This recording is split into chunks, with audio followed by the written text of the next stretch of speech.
This is your new task force flag. Let's call it Task Force M. M for monster. Hey, welcome back to ScreenCrush. I'm Ryan Airy, and this is all of the Easter eggs, references, and little things you might have missed in episodes 1 and 2 of Creature Commandos. Guys, this is the first project of the new DCU, and all of these voice actors are going to go on to play these characters in live action. So this show is a big deal. But also, as we'll talk about later, it's not really the first project in the DCU, as some other stories like the Suicide Squad and Peacemaker are kind of getting grandfathered in. So we'll explain what makes the cut and what doesn't, and later in the video, I'm going to tell you guys about some exciting new merch drops and exclusive deals to our live show tour. And for a limited time only, we have this G.I. Robot parody shirt in the style of the G.I. Joe logo. And also, you can let me know what you thought of this episode on our free-to-join Discord server. Links for everything are below. So let's break this baby down. First, we need to start with the new intro for DC Studios, which begins with this image of Superman breaking his chains, which is from Superman issue 1. Now, there is a lot to unpack with this singular image. Yeah, but I need your help, person. I don't really get why this is a new studio and all that kind of stuff you just said. Well, okay, just to give you a little bit of background, DC has actually been making theatrical superhero films since 1968 with Batman the movie, followed by Superman the movie 10 years later. Then we had, several Batman and Superman franchises and TV shows like Flash in the 90s and of course the Arrowverse on CW. But Warner Brothers only attempted an interconnected film universe after the rise of the MCU. And as we know, Zack Snyder's universe started off with a darker tone that many fans rejected. Then we spent several years with the DC Extended Universe having its own kind of identity crisis. Lighthearted films like Shazam supposedly took place in the Marthaverse, eventually culminating in The Rock trying to control the universe with the film Black Adam. Now, the box office for these films got worse and worse and worse, as fans became more and more divided until Warner Brothers finally handed the reins to James Gunn and his producing partner Peter Safran. Now, they are launching a new universe called the DCU, and their first chapter is called Gods and Monsters. So, let's go back to that image of Superman. First of all, Gunn has put a lot of his focus on Superman. The first official film of the DCU was a documentary called Super/Man about Christopher Reeve. Gunn said that he thought the documentary set the tone for what his new universe was trying to accomplish. Gunn also personally wrote and directed the upcoming Superman film, which will be the first movie of this new universe, which is another reason why he chose an image from Superman's first issue. But the image of Superman breaking chains is an iconic one that has been reinterpreted for decades. And here, I think that Gunn is saying that before, the DC characters were confined by studio executives, but now that he is in charge, Superman is about to be unleashed. It's also telling that he is using the classic Milton Glaser DC Comics logo, which was used from the 1970s through 2005. You see, when James Gunn made the Suicide Squad, he said that he wanted the film to feel like a continuation of the John Ostrander comics from the 1980s. So, using this logo is telling us that the tone of this universe will very much be the post-Crisis on Infinite Earths, when there are already some superheroes running around the universe, while other heroes, like Wonder Woman, have yet to be introduced. Now, as I said earlier, the first chapter of his saga is called Gods and Monsters, so it's appropriate that we start with the show about Task Force M, M for monsters. Hey, with the holidays and everything coming up, I was thinking,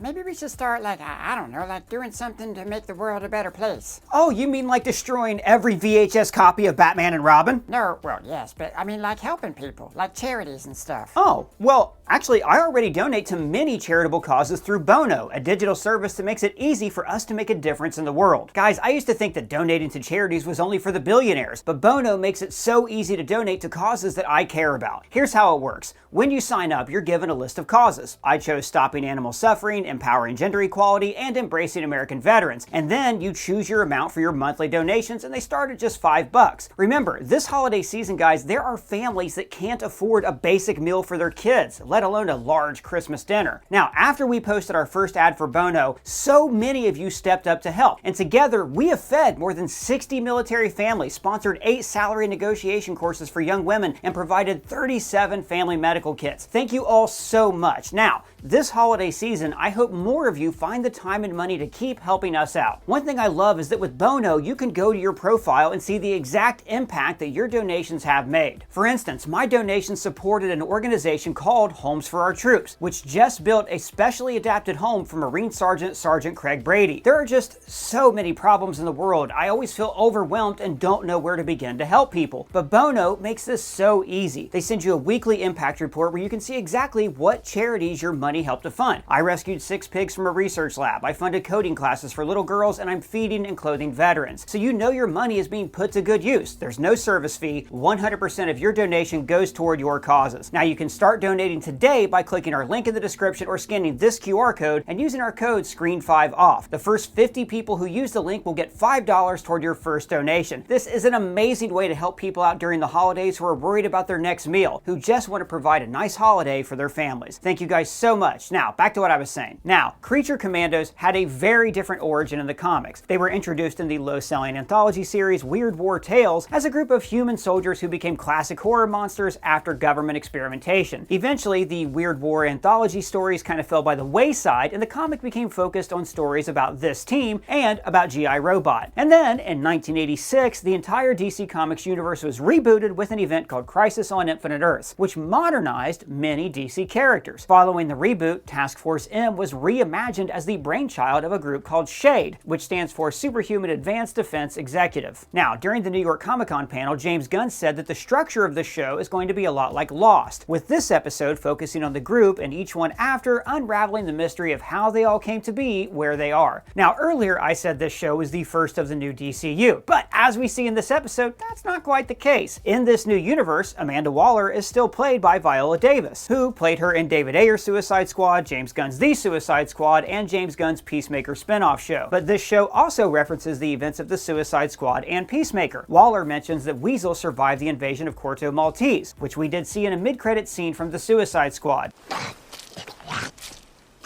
And Rick Flag is haunted by the death of his son, which was also seen in that movie. Peacemaker. What a joke. Boy, was an improvement on me in every way. And in the very first scene, Flag says to Waller, I thought Congress put a stop to all Task Force X activities since your daughter outed you. which of course we saw happen in Peacemaker. This is all part of a Black Ops program known as Task Force X. However, Peacemaker also ended with a cameo from the 2 Justice League members that were still under Warner Brothers contract. Go f another fish, asshole. I'm so sick of that rumor. It's not a rumor. But those actors are not playing those same roles in the DCU. So think of it like this. The events of the Suicide Squad and Peacemaker technically happened in separate universes. But in this particular universe, the new DCU, everything happened exactly the same, except that Justice League scene didn't happen, or it was like slightly different with different actors. So James Gunn is then able to grandfather in certain characters from his films, or from the excellent Blue Beetle movie. I guess the moral of the story is just don't think about it too hard and enjoy watching this show. Exactly. So we start on the Belle Reve Correctional Facility, home of the Suicide Squad in the comics and the movies. I also wonder if the way the name is cut off here could be a subtle tribute to Christopher Reeve, who of course played Superman in the 70s and 80s. Now, this opening, where we slowly enter a government facility where a chaperone is introduced to the team, is all taken from the first appearance of the Creature Commandos in the comic Weird War Tales. And by the way, there is a lot of backstory and Easter eggs to digest in these first couple minutes. We learn that Circe, a classic Wonder Woman villain, is leading an attack on a European country. So I'm not going to talk about Circe too much in this video because she barely appears, but I do have a theory about what she's actually up to that I'm going to talk about later in the video. I will also say that she is based on the lesser god from Greek mythology who turned Odysseus' crew into pigs in the Odyssey. Now, Circe from Marvel is actually based on this same goddess. Circe is leading a group called the Sons of Themyscira, which of course is the hidden island that Amazons live on and that Wonder Woman is from. So in the comics, the Sons of Themyscira was a title given to the male babies that were abandoned by Amazons during the New 52 Wonder Woman run. Wait, the Amazons left babies behind? That's not too heroic. Well, yeah, what would happen is the Themyscirans would go out to pirate ships and then lure them in to keep the population growing. If they had daughters, then they would keep them on the island, but if they had sons, then they would be taken away. Hephaestus eventually gets the boys to work with him in the Forge, but only in order to trade weapons for failures, aka the Sons. Now, in the DCU, it's not clear if these guys are actually the literal Sons of Themyscira or if they're just incels. Remember this guy's speech? You tell me, oh dude, only women can live there? What? That is so sexist, bro. Now that is a tongue-in-cheek reference to the Alamo Drafthouse's all-female screening of Wonder Woman, which was a lovely little idea that of course, one guy had to go and disrupt just to prove that he could. Ah, Jeez. So this is a key difference between the universe of the Suicide Squad and the universe of the DCU. In this new universe, Wonder Woman has not revealed herself to the public yet. The general population does not know that Themyscira is real and that there are Amazons walking among us. So while some characters like Superman and Batman are currently walking around the DCU, there are other characters like Wonder Woman that are going to get a fresh reintroduction. So we see this report broadcast on Galaxy Broadcast Systems News, which first appeared in the Superman comics when Clark Kent actually became an on-air anchor for the network. Since then, it's become DC's in-universe news network. It's appeared in Man of Steel, Aquaman, Shazam, The Suicide Squad, Blue Beetle, Shazam 2, Aquaman 2, you get the point. So when Waller takes Rick Flag to the lower levels, notice how the elevator arrow is shaped like Superman's shield, another subtle reference to this universe's flagship hero. Now we learned that after Waller's daughter Adebayo outed her actions in the show Peacemaker, the government was no longer legally able to use human prisoners. So she's circumventing that by using monsters. First we meet the Bride of Frankenstein. Now this character was first invented for the classic 1935 sequel to Boris Karloff's original Frankenstein film. The movie takes an aspect of Mary Shelley's novel, that the monster was forcing Dr. Frankenstein to create a bride for him, but then they expand upon it. Frankenstein does create a bride, with a brain grown from scratch by the way, but the bride immediately rejects the monster. And we're seeing something similar in this episode. The bride ran away from her husband, Frankenstein's monster. Her backstory is faithfully adapted in episode 2, which we're going to talk about that in a bit. Now the bride was also a member of the rebooted Creature Commandos in the comics, and Frankenstein's monster was on the original team, although he was a GI who was mutated to look and act like the monster. Hey, do you have a hoodie? It's cold outside. Absolutely, man, here you go. Yeah, and thanks for the hoodie. Wait, we have hoodies? Yes, we do. At our merch store, we just took several of our favorite designs like Original Trilogy and many others, and then we added them to our hoodie and cold weather gear collection. And for holiday shopping, we just dropped a ton of new designs, including Tony creating Ultron on the ceiling of the Sistine Chapel, I Hate You 3000, Evil will always triumph because good is dumb, Marty McFly in Cloud City as Darth Vulcan, Loki Gator, and our brand new Doug as Zero Tree ornament. I only asked about hoodies. I don't gotta know all that other stuff. And yes, Doug, that's right. We also have many bundles and collections that are perfect for gift giving. And if you want to keep up to date on new drops and new sales, subscribe to our mailing list so you don't miss a thing. Oh, I didn't know our site was live. Why yes, Doug, we also have a live show on tour right now. This Sunday, we are having our last show of the year in Chicago, but you can check out our link below for 20% off all tickets for our entire 8-city tour next year. We love doing these live shows where we get to meet, hang out, and together we will create a new ScreenCrush video thought of and conceived by you. Thanks for listening to all these plugs, guys. Links for that are below. Now, in the comics, the bride was actually in love with Frankenstein's monster, and they tried to create a child together. But when that child went feral and attacked them, Frankenstein killed him. This is why the bride leaves him in the comics, and she could have a similar origin in the show. Then we meet Dr. Phosphorus, a classic Batman villain voiced by Alan Tudyk. He was first created for Detective Comics, and all of his origin is rooted in Gotham City. And we know that in this universe, Batman has been active for a long time. He's old enough to have a son who becomes a new Robin in the upcoming Batman film, The Brave and the Bold. So we could hear multiple references to Gotham and Batman in this show. Flag calls him, Who's Jason and the Argonauts? a reference to the Ray Harryhausen stop motion of these fighting skeletons in that film. He's also playing Jenga, and G.I. Robot finds a swastika in the pieces. Yeah, good thing they weren't playing Settlers of Catan.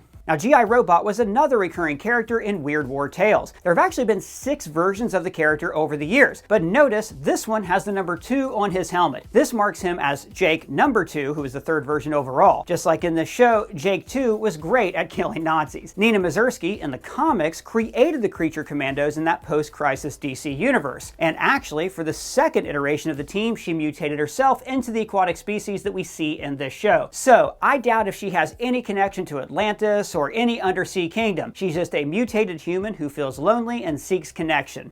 Some diesel fuel, please, for our robot friend? Yes, madam. The opening gives us major Cowboy Bebop vibes, especially the themes.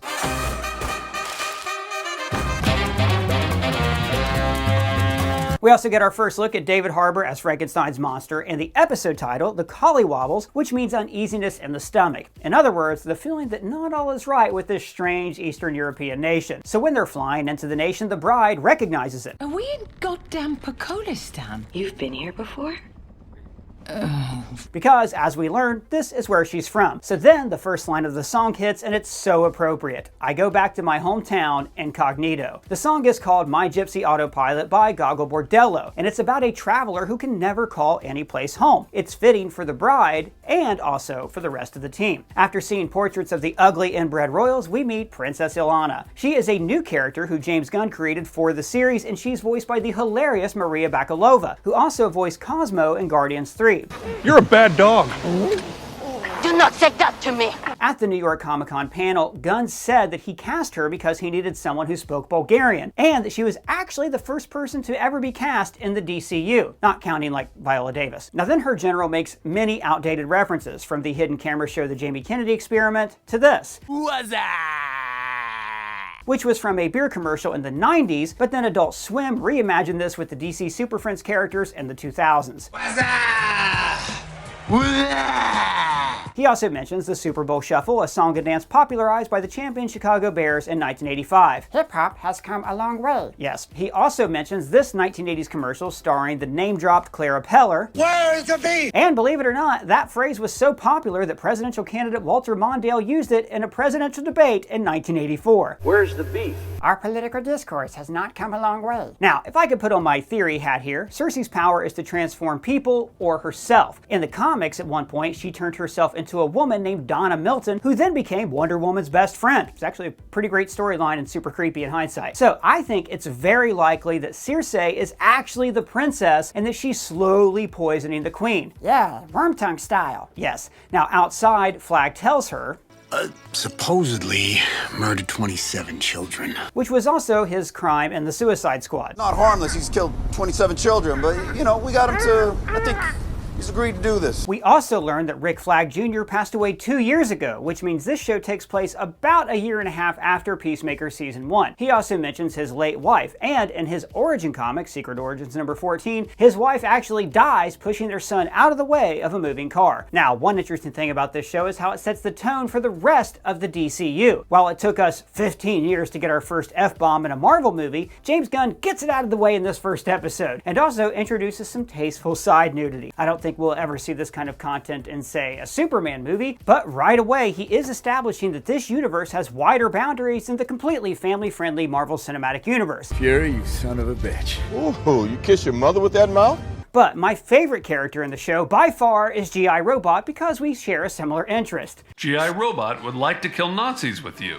The original Creature Commandos were created as a task force to fight Nazis in World War II, so it's appropriate that G.I. Robot has joined this team. He's a holdover from their original World War II mission. Later on, he lists his many missions, beginning with D-Day in 1944, then the Battle of Hurtgen Forest, the second longest battle the U.S. ever fought after the Civil War, and then he also mentions the Battle of Aachen. And then we have these shots of the Commandos sleeping, which are meant to show us their separate forms of isolation. Flag is on his phone, Weasel is curled up like an animal, and by the way, he's also voiced by Sean Gunn, James Gunn's brother, and Nina is submerged in a tank of water. Now, this is a reference to the iconic Perfect Blue scene, which was replicated in Requiem for a Dream, as well as a nod to James Gunn's directorial debut on the 2006 film Slither. I should also mention that the bride is voiced by Indira Varma, who played Ilaria Sand on Game of Thrones and had a small part in Obi-Wan Kenobi. As they go through the city, we see the poor part of town that the government hid from the team, reminiscent of when the Guardians saw the poorer parts of Counter-Earth in Guardians 3. Meanwhile, Dr. Phosphorus goes for Flag's controller, and when Flag catches him, we start on a shot of his crotch. It's not a very subtle way to showcase how he rules the team by force and is the alpha male of this group. The song during their fight is another by Gogol Bordello called Malavita, and the lyrics are a man pleading with a gypsy woman to settle down and let him lead his own life, just like how Dr. Phosphorus is seeking liberation from Task Force M. Also, I think James Gunn is going to fill the DCU with needle drops, just like he did in the Guardians trilogy, Peacemaker, and the Suicide Squad. So this is the only fight in this episode, but it's an important one. It establishes that even though Flag doesn't have powers, he can still kick the crap out of a superhuman like Dr. Phosphorus. Also, check out the detail in the animation. We can actually see the red first-degree burns on Flag's skin after he touches Dr. Phosphorus. He is such a badass, and I'm looking forward to seeing Frank Grillo get to play him in live action. Then we see flashes of the bride's origin, correlating to the movie and book history that I mentioned earlier. Across the street, one of the monster spies takes out her phone, featuring a photo of Zac Efron saluting at the MTV Awards. Now, the names listed in her phone are, for the most part, just common Russian names, but I want to point out 3 important ones. First, the number that she calls is Eric Frankenstein, obviously a pseudonym for Frankenstein's monster. And above that, Ivan Filippov is a Russian writer who is famous for a book called Mouse. It's about a mouse that escaped from a lab where they were making an immortality serum for Putin. When it escapes, it causes an apocalypse and turns people into zombies. Now, I bring this up because the Russian government has labeled Filippov as a foreign agent, so he's just the kind of rabble-rouser that James Gunn is drawn to. And the name above him is a deep cut from DC lore, This Is Your Mom. And then we end with Frankenstein on a yacht, partying like a playboy and getting news that his bride has come home. Now, the end song is called Vodka by, and I'm going to mispronounce this, Zhudan Vina, and no deeper meaning here, it's just a song about getting wasted. Now let's move on to episode 2, the Tourmaline Necklace. So the necklace represents the bride's brief moment of happiness in life, when her creator made her feel like she was human and not a monster. This episode has a theme about this duality. The bride's creator saw her as a woman to love, while Eric Frankenstein saw her as a monster for him to possess. This dividing line is at the core of this team. They are all monsters who are rejected by human society, but they still long for connection to that society. Like Nina said here, I am not human. All of this ties into the sexual activity in this episode, which we're going to talk about just a bit later. And we also think the necklace will end up having some kind of connection to Circe since it's the same color as her powers. It could even be the reason she's in this country to begin with. So we start with the origin of the bride that I talked about earlier in this video. So this is set in 1831, the year the revised copy of Mary Shelley's Frankenstein was written, you know, before her husband Percy Shelley made some changes to it. But everybody knows that her original 1818 version was her pure, unadulterated vision before her husband put his grubby hands on her seminal work. Yes, and quotes like this, Shall each man find a wife for his bosom, and each beast have his mate, and I be alone? Are direct quotes from Shelley's original text. We see that the body parts are kept on ice blocks to preserve them, and the doctor tells the monster, share feelings without becoming over-animated. Now, over-animated is a funny choice of words because he was animated into life, but also these characters are literally animated. I like the little detail here that the cross looms over them as they play God, which was the central moral of Shelley's original work. Then we get to the opening titles, which begin as a 4x3 frame like old vintage monster found footage. And then, of course, the sequence ends as a landscape created on James Gunn's keyboard. In fact, I wonder if he'll appear at the beginning of every DCU project like this. Now, Alana asks Flag a lot of questions.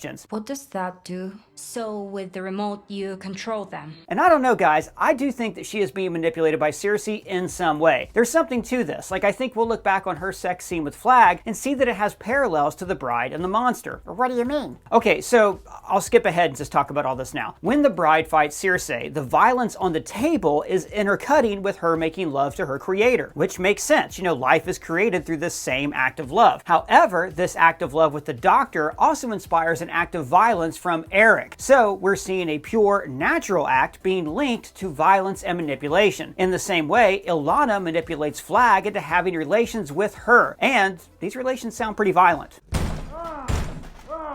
So if it turns out that Ilana is working with Circe, we'll look back at this relationship as seeing another form of sex leading to violence and control. The portrait here is likely of Victor Frankenstein with Justine Moritz, his mother Caroline, and Elizabeth Lavenza, his fiancée. We also see that she was created with lightning, which is in the Frankenstein movies, but it's not actually in the book. The book actually says that the monster was created with the spark of life, which implies that man learned to play God. But, you know, for cinematic purposes, the spark was made literal with electricity. And even though he's a bastard, I kind of love Eric Frankenstein. The way he's like a big dumb goofball who brings her flowers, or how he just absent-mindedly chips this door on his way out of the room. I also want to shout out cool little design details on this show, like how G.I. Robot's arm transformation is something they could pull off practically. You know, when the character is in live action. His hand slides down out of the way and then a gun barrel slides out of his arm. So the fight in the castle is set to Start Wearing Purple by Gogol Bordello. Purple is a color that's traditionally worn by comic book villains, and the lyrics in this song are, "Start wearing purple for me now, all your sanity and wits, they will all vanish. I promise, it's just a matter of time." So this is reflecting how, you know, that tender moment when the bride seeks to recapture her humanity by finding the necklace is all lost in her blood rage during this fight. And it goes to the central question of, can these people be heroes or are they doomed to be purple-wearing villains? There's also some fun touches in the fight, like how the bride uses her coat to blind this guy, but then he leaves a cartoony person-shaped hole in the wall. Outside on this crest, we see the symbol of two snakes wrapped around a staff. Now this is called a caduceus, the symbol of medicine. You sure that pronunciation's right? I am not. I also like how the fight ends with this guy cracking his head on a toilet. Very Matrix. And also, check out the detail that when this guy punches her, her cheek caves in just a tiny bit. I love little details like this in this show. So the bride is a creature of science, even using technology like an AK-47 in her fight. But then Circe counters by turning the bullets into butterflies, making their fight really about science versus magic, tying back to that larger conflict of the episode, the natural versus the unnatural. Then Circe turns her arms into the cartoony wavy arms that you see on those things that are used to like publicize car lots. Wacky waving inflatable arm flailing tube man. Wacky waving inflatable arm flailing tube man. Well, wait, how did she do that? Well, I think she's able to do this technically because the bride's arms are dead flesh. Notice that they're transformed after the seam line on her arms. So she's only transforming a single part of the bride that, is made from dead flesh instead of being able to transform, say, all of her. And then we get another flashback where Eric catches her and her creator having relations together. Afterwards, when she discovers his dead body, Victor is hanging upside down as blood runs down his inverted face like tears, showing that his death is an inversion of the natural order, even though, he is a flesh and blood man. But then the bride cries actual tears, even though she's the one who's supposed to be an abomination. Again, we're seeing the clever way that these two themes have been paired visually in just a couple of shots. And then we get the stalking montage. On the way out of the castle, the bride breaks a heel, a symbol of how she now has to abandon the niceties of polite society. We then see them at an 1852 Paris fish market in the Old West in 1880, when actually other DC characters like Jonah Hex would have been kicking around. Could be a future crossover in that. In the 1890s Arabia, 1912 in diving suits, making me wonder if they survived the Titanic sinking. And check it out, in the background here we see Shaggy from Scooby-Doo. Now this is not only because Scooby-Doo is owned by Warner Brothers, but one of James Gunn's first screenwriting jobs was writing the Scooby-Doo live-action films. And then we see them fighting on stage in a 1920 stage show with the bride dressed as a flapper, making me think that Eric stormed the stage in the middle of her performance. Then we see that in 1941, Eric was a German soldier while the bride seems to be a French peasant woman. And I wonder what'll happen if G.I. Robot ever comes across this former Nazi who's actually impossible to kill. And then we see them as mods in the swinging 60s London, and then finally we see them in 1991 at the height of the Seattle grunge era. And this is where we get a cameo from the band singing the song Go Go Bordello. Now the song is called American Wedding, and it is so appropriate because we're seeing how the bride and Frankenstein came to America. Their path was paved in blood and conflict. Now during the montage we also see Eric wearing this shirt with a rabbit holding up a sign in Spanish that translates to obstacles are opportunities. Rick Flag Jr. wore this same shirt in the Suicide Squad, and it's a reference to how James Gunn was fired from Guardians 3 by Marvel, but then that made him available to work for DC on the Suicide Squad, which of course ended with him getting to run their studio. We also see them at a 1980 stock exchange, then as hippies in feudal Japan, and then finally a little bit closer to modern day. And the episode ends with a perfect encapsulation of the episode's themes. The bride, trying to express humanity, apologizes to Nina, but then Nina gives her a response that's unnatural and profane. Go.